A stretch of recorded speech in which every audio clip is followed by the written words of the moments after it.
Dealing with competition is one of the most challenging obstacles we face as entrepreneurs.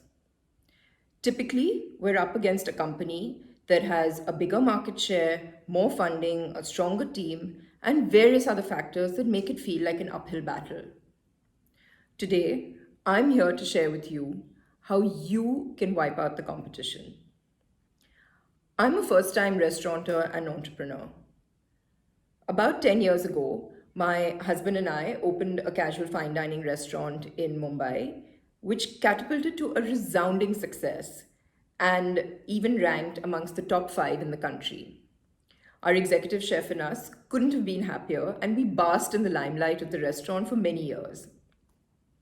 About 3 years ago, our chef announced that he had decided to move on.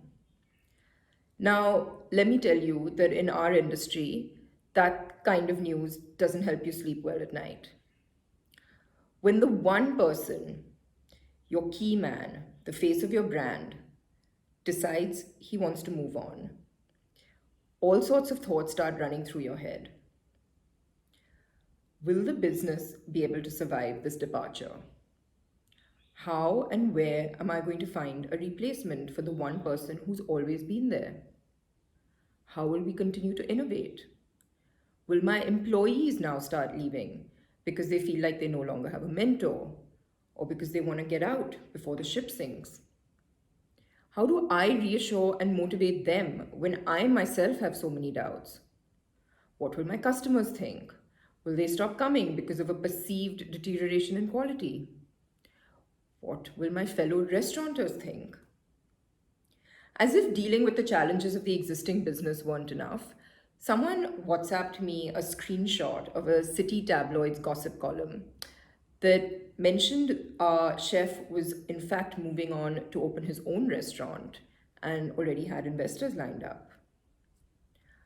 I did not know how to deal with the thought of competing with the one person who had always been part of our team, had helped us build our brand, and in such a fiercely competitive environment. It took me a while to grapple with my fear and go beyond them to continue pursuing my goals. Call it pride or denial, but for the longest time, I never spoke to anyone about this besides my husband and one restaurateur friend who obviously was also a competitor. Now, of course, we meet our competitors in the industry socially, but at the end of the day, we all go back to our respective businesses. So the thought of sharing one of my biggest vulnerabilities with someone another person in the industry was not the naturally logical thing to do. But I felt that we could trust him. The truth is that the comfort, insight, and validation, things that we all seek, carry much more weight coming from an objective third party than from well wishing family members. And it was this comfort and new insight that led to the next phase of my life as a restaurateur. About 1 year after our chef had moved on, the restaurant continued to do absolutely fine. And ironically, it was in fact us who went on to open our second restaurant. But this time, it was different. We didn't do this on our own. Instead, we did this in partnership with what was perceived as our competitors in the industry. Now, let me tell you something about myself. I have always been an uber academic student and was rushing up the corporate ladder in the early stages of my professional career because I was fiercely competitive. Today, this partnership has changed my perspective on competition 180 degrees. It was like my eureka moment. So many people asked me why we felt the need to collaborate. After all, we had a strong existing brand and the experience. So why were we joining hands with another restaurant group that had never even ventured into the fine dining space. I think it was respect for each other and for what we had achieved in our respective businesses. But more importantly, for a common value system and ideals of hospitality that we both believed in.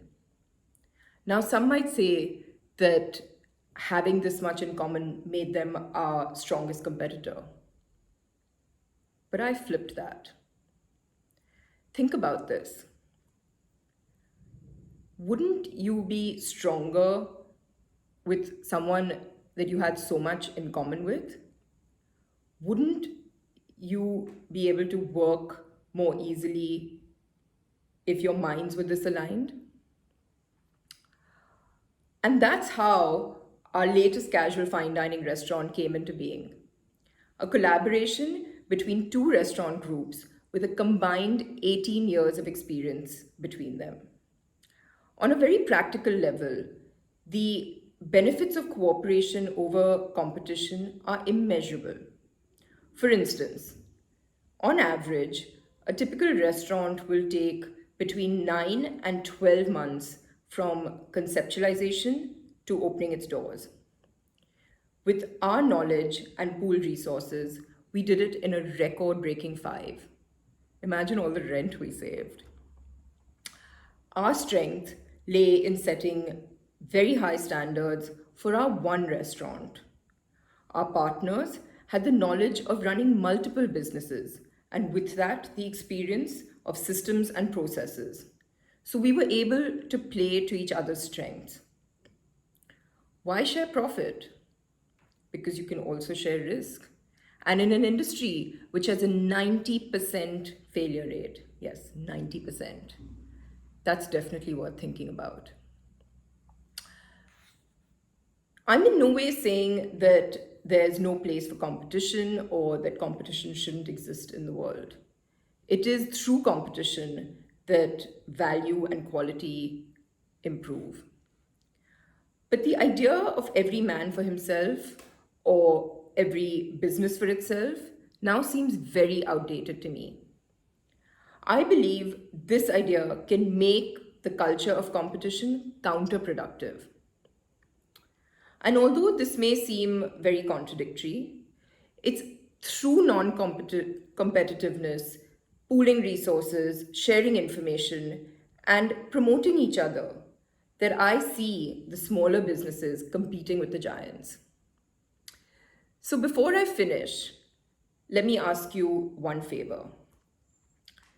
The next time you're in a situation where you feel compelled to compete with your peers, or you feel crushed by the competitive dynamic, remember, it doesn't have to be this way.